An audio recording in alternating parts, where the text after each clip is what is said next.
béèyàn bá gẹṣin nínú òṣèrébìnrin tíátà ilé wa ìyẹn Tóyọ̀sí Adésànyà ó dájú pé kò ní kọsẹ̀.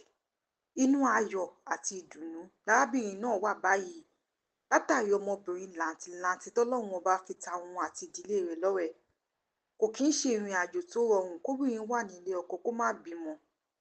Ọlọ́run tó dá Sarah lóhùn, ọlọ́run tó dá Hannah lóhùn, ọlọ́run tó dá Elizabeth lóhùn, ó ti dá Tóyọ̀sí Adésànyà lóhùn o nípa fífi ọmọbìnrin làǹtìlanti ta lọ́rẹ. Àwa ń gbà á ládùúrà fún wípé ọmọ náà á bá a kalẹ̀ o, kò ní mọ sàárè ọmọ náà, kò ní fọwọ́ ọwọ́ rẹ̀ gbọ́mọ sin. Àmín. Bíọ́lá ó ṣe o, ní mo bí ṣe fẹ́ sọ̀rọ̀ fún ẹ Bíọ́lá, ní bá ń sọ̀rọ̀ ní ṣe tí gbogbo ní mo fẹ́ sọ, àti ẹ ṣe fún òní kú, òní bíléèdì, òní bí ológun àná, you are a blessing to us, you shall continue to be a blessing to us. I love you my sister Bíọ́lá Ayọ̀mídé, ó ṣe o. Ó ṣe o, gbogbo àwọn ìta ti bí gbogbo ní ṣe wọ́n, Olódùmarè á wá pẹ̀lú.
Nínú fọ́nrán yìí gẹ́gẹ́ bẹ́ẹ̀ ṣe rí, ẹ máa rí i pé inú Tóyọ̀sí Adésànyà àti ọkọ rẹ̀ dùn fún oore ńlá tọ́lọ́run ta wọ́n lọ́rẹ yìí.